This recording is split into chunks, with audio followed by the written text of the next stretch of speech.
In this video, I'm going to talk about 12 fragrances that absolutely blew me away. And I'm not talking literally, guys. Like, the wind didn't just pick me up and carry me away. I'm talking gave me a gut punch, like a visceral, what the heck was that kind of reaction. I'm not kidding, guys. These actually shocked me when I first smelled them. And this clarifies the fact that I love perfumes. Because when a fragrance can do that to me, good old boy Chad Secrets is one happy little laugh after that happens. Okay, guys, if you want to find any of these fragrances, I'll try to link them in the description. But some, I don't even know where to get. I mean, these fragrances, when I smelt them, they just blew my mind. For good, for bad. We got some clones, we got some designer, we got some niche. Now the first one you guys are gonna troll me for. I already can see the comments, but hear me out here, okay? The original 1 million Eau de Toilette. This actually blew me away because when it first came out, there was not anything quite like this.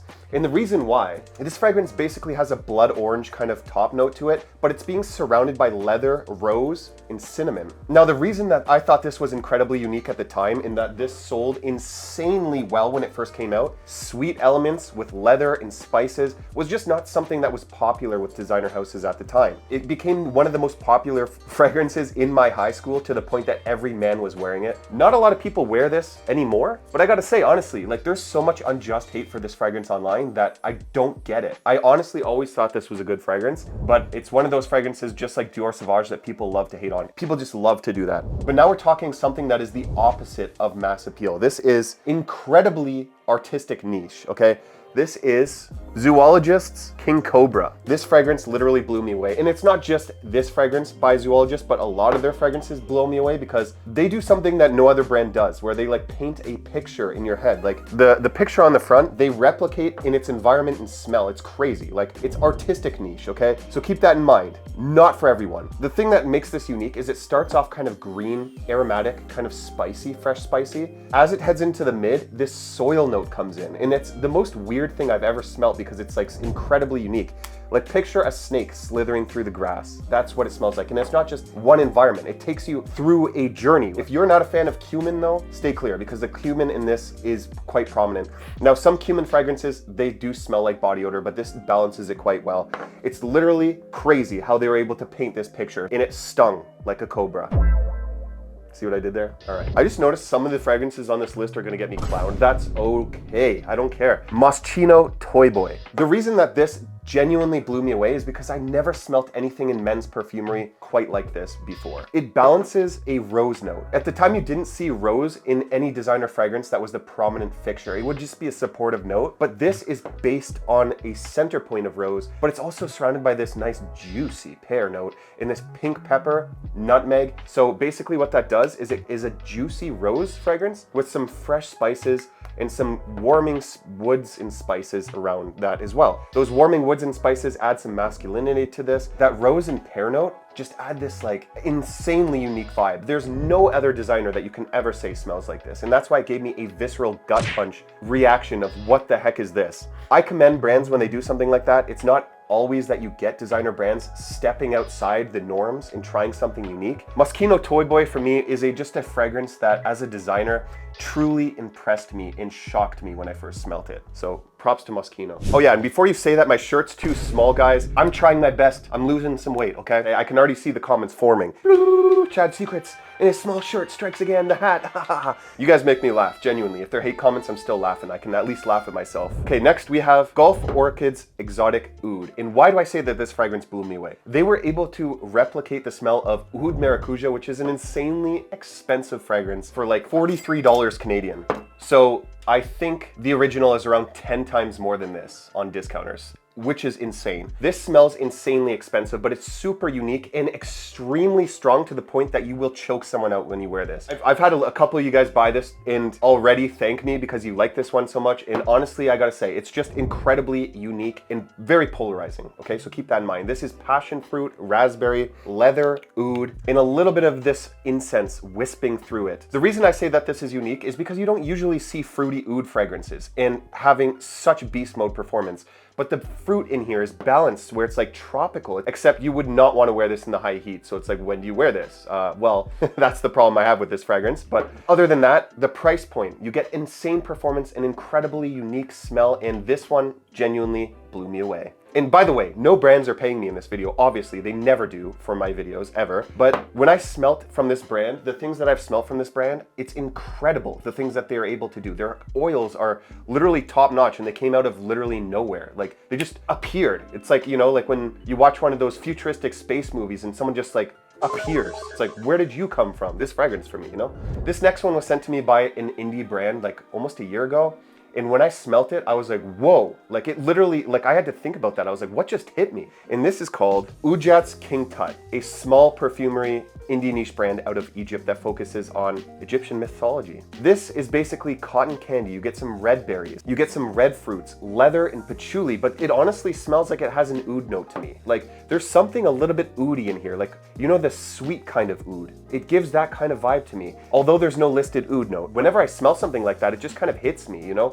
Even like Louis Vuitton's Ombre Nomade, the first time I smelled that, that was polarizing. I don't own that one, but I'm saying like that's the kind of fragrances I want to feature here, where it's just like, it's something I haven't smelt before. It's something that captivates me in a way where it's just like, what the heck am I smelling, you know? I mean, the brand definitely deserves more love. Like they have some bangers, some belters in their lineup. And honestly, I was happy when I tried this, because I just want to see indie niche brands do better. I just want to see them on the front stage. And that's why I want to, you know, feature more indie niche brands, especially when they're giving out high quality stuff like that. Like they just don't have the budget that these mainstream brands have to market their fragrances. But guys, if you're an indie niche brand and you got a good fragrance, dude, I would love to feature them, okay? Honestly, for free. Not a lot of influencers will tell you that.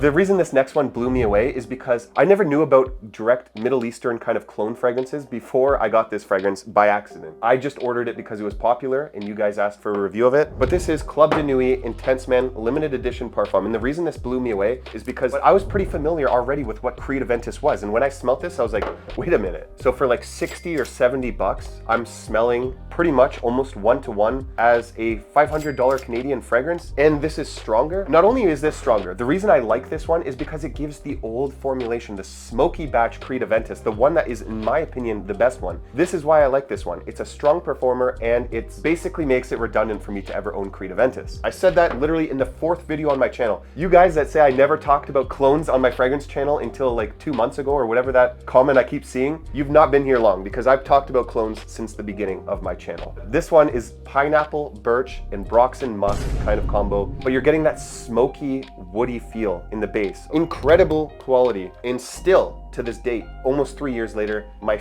favorite inspiration of Creed's Aventus. Okay, this next one is by a brand that likes to replicate famous smells, and this one is Maison Margiela's by the Fireplace. When I smelt this one, I was genuinely blown away, because I was like, how did they do that? It literally smells like you're sipping some vanilla drink right by the fireplace. It gives that like warm, cool vibe of like you're inside a log cabin and you're just kind of like next to your girl and you guys are just chilling and, you know, talking about life or something like that. It's stuff like this and the brand Zoologist. This likes to replicate places. This brand likes to replicate the imagery of an animal. These kind of brands accentuate my love for perfumery. I just love it. Like this kind of stuff is incredible. This is warming, it's seductive, it's kind of like a date night-esque fragrance, especially with how it performs. It does sit a little bit closer to your skin, but it does give that like warming, come here kind of vibe to it, which I absolutely love. If the performance was better on this, this would be very close to a 10 out of 10 for me, especially with the vibe that it's trying to replicate. I wore this, I think, on Christmas Eve or something like that. The fireplace, you know, was going in the living room. I was watching Christmas movies with my brother. Just set the vibe, man. I love it. I love this one. This next one, the reason it blew me away is because it is probably one of the most insane reactions I've ever had when I smelt a fragrance the first time, and genuinely probably one of my favorite fragrances in my entire collection. Killian's Angel Share, the most addictive scent. It's insanely expensive, I get that, but this is cognac, it's boozy, cinnamon, vanilla, it has some pralines in there. But the thing that's interesting is this starts as a very kind of almost like apple pie like gourmand, drying down in the deep dry down into like a basket full of florals. The Hedione takes over towards the dry down there. There is a slight progression. This is made by the Hennessy family, like grandson of the Hennessy family. A lot of his fragrances smell very boozy. This is very boozy,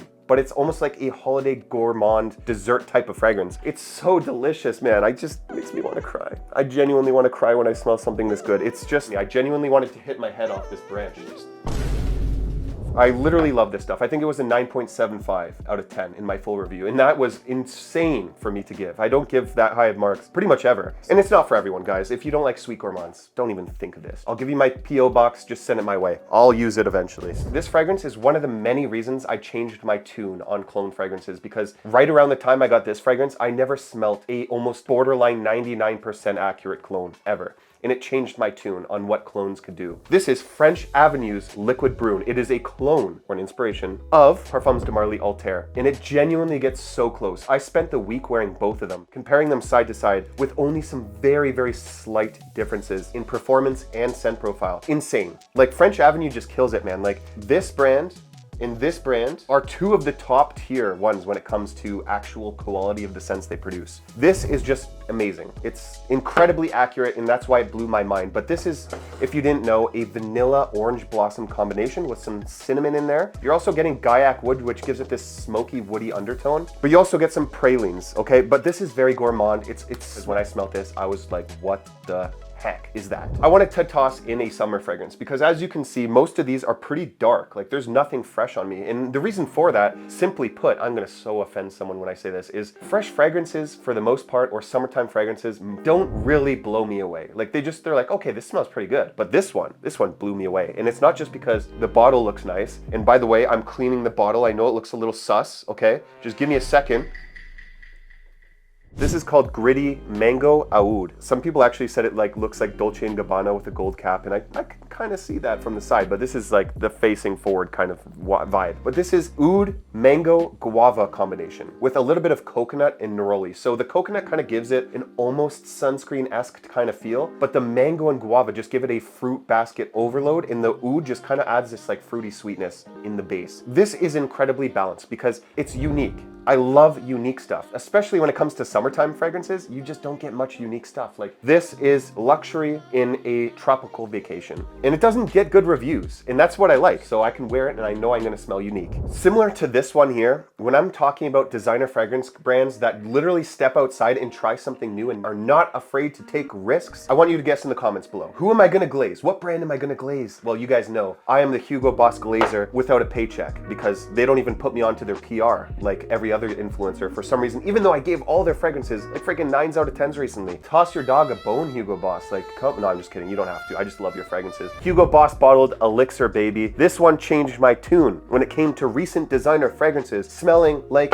everything else. These designer brands who try to originate and make something truly themselves like to copy each other when it comes to fragrances. It's just ridiculous. This is incredibly unique. This is a incense vanillic kind of labdanum fragrance with a patchouli base. I've always said that this is like a root beer, like a sweet root beer with some incense and ambers and resins in there. This is incredible stuff. When I smelt this in store, I literally blind bought it for full retail right then and there. I didn't even have a question in my mind. I was like, I don't care if I'm not gonna make this money back from the review. I need this. Like, it was one of those reactions. I sprayed this one 5 times and I went to see Oppenheimer, a almost 3.5-hour movie with a packed movie theater. And I'm telling you right now, I never felt more self-conscious in my entire life. This is strong stuff. I don't know what I was thinking, but I definitely ruined someone's day.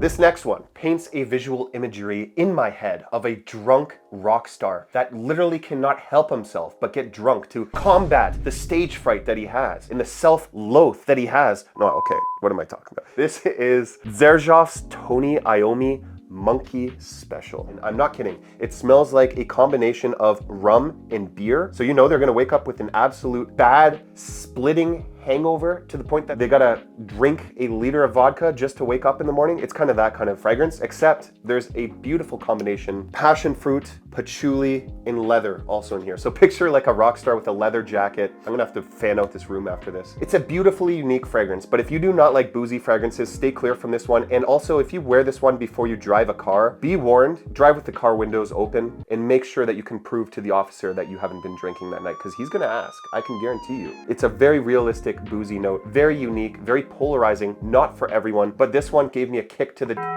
I was about to say something there. Gave me a kick to the gonads when I first smelt this one. Bonus fragrance, last one on this video. This is by Maxim Parfums. This is called Musk Couture. Now, the reason I thought this one was very unique is because this one also balances fruits and ouds. You see what I'm saying? There's a little bit of a trend going on here. Fruits and ouds combined together give me a visceral reaction, good or bad. I might throw up or I might be incredibly impressed. This one though is very potent, made with all natural ingredients, rare ingredients. This one has lychee, like different types of tobacco, different ouds. This one has like real, I think, Siberian deer musk in here, which I think is illegal. Like, I'm telling you, it also stains clothes and your skin and is very strong. I've been wearing it all day, and that's literally why I had it on the table next to me, and it's a bonus fragrance. There's a lot of stuff from this brand. Yes, they are incredibly expensive, but I think that they produce some heat. Those are 13 fragrances that absolutely blew my mind. If you want to see the most addictive fragrances in my collection, because I'm addicted to you guys, check out this video right here. Thanks for watching, and I absolutely love you. I do.